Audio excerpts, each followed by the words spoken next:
অবশেষে সূর্য চিনতে পারল দীপাকে। হ্যাঁ বন্ধুরা, আজকের পর্বে আপনারা দেখতে পাবেন সবাই যখন দীপাকে চলে যেতে বলল, দীপা তখন সেনগুপ্ত বাড়ি থেকে বেরিয়ে যাওয়ার সময় দীপের সঙ্গে দেখা হয়। তখন দীপ বলে, বড় মা কোথায় যাচ্ছ?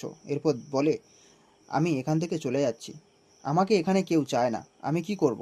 এরপর দীপ বলে, বাবা মাকে জেলে পাঠিয়ে দিয়েছে, সব কিছু এলোমেলো হয়ে গেছে, তুমি পারবে একমাত্র সব কিছু ঠিকঠাক করতে, তুমি ফিরে এসো।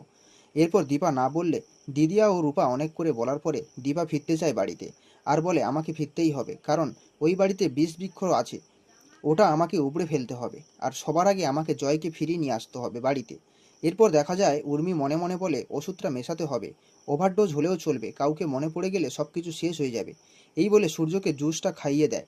এরপর জুস খেয়ে সূর্য পড়ে যাওয়াতে সোনা ধরে ফেলে এবং বলে, বাবা তোমার কি হয়েছে? তখন সূর্য বলে, তুমি আমাকে বাবা বলে ডাকছো কেন? আমার তো কোনো ছেলে মেয়ে নেই। এরপর সূর্য বলে, আমি কোথায় আছি? এই বাড়িটা কার? আমি তো কিছুই মনে করতে পারছি না, যেন কেউ আমাকে ডাকছে। এরপর সোনা বলে, কে ডাকবে তোমাকে? আমি ছাড়া তোমার আর কেউ নেই বাবা। এরপর হঠাৎ দেখা যায় রূপা চলে আসে আর বলে, আমি আছি সোনা। এরপর সূর্য আবারও রূপাকে না চিনতে পারার কথা বললে রূপা তখন সূর্যকে বোঝাতে থাকে। হঠাৎ করে দেখা যায় সোনা বাদ্যযন্ত্র নিয়ে এসে তার বাবার কানের কাছে বাজাতে থাকে, যাতে তার বাবা কিছু না মনে করতে পারে। এরপর রূপা বলে, বাবা ভেতরে ভেতরে শেষ হয়ে যাচ্ছে, আমি আর কোনো রকমভাবে ক্ষতি হতে দেব না। এরপর দীপা যায় জেলে জয়ের কাছে দেখা করতে।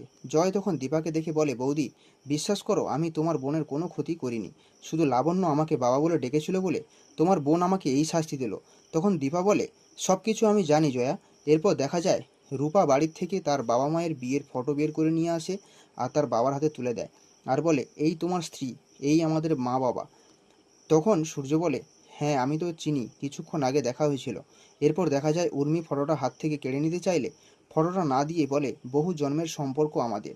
এবার সূর্য বলে, আমি সামনে থেকে দেখতে চাই, কোথায় থাকে আমাকে নিয়ে চলো। তখন রূপা বলে, ভালো করে জেনে রাখো বাবা, এই তোমার স্ত্রী। এরপর দেখা যায় দীপা বাসনওয়ালার ছদ্মবেশে সেনগুপ্ত বাড়িতে আসে আর বলে, পুরনো কাপড় থাকলে, পুরনো শার্ট থাকলে দাও, তার বদলে বর্তন নাও। এরপর হঠাৎ করে সূর্য বলে ওঠে, দীপা।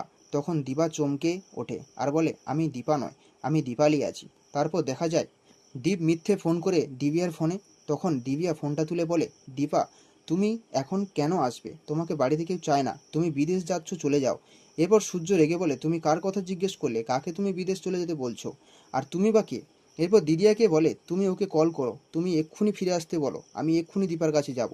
এই বলে জেদ ধরে দীপার কাছে যাওয়ার জন্য সূর্য মাতামাতি করলে উর্মি যায় জলের গ্লাস নিয়ে সূর্যকে খাওয়াতে। সূর্য তখন রেগে উর্মির হাতটাকে ঠেলে দিলে দীপা এসে ধরে নেয়। তারপর দেখা যায় দীপা বলে, এ বাবু, এ লিজিয়ে পানি, পানি পি লিজিয়ে। এরপর দেখা যায় দুজন দুজনকে এক দৃষ্টিতে দেখতে থাকে। তো বন্ধুরা, আজকের পর্বে সূর্য কি চিনতে পারলো দীপাকে? আপনাদের মতামত অবশ্যই কমেন্টে জানাবেন।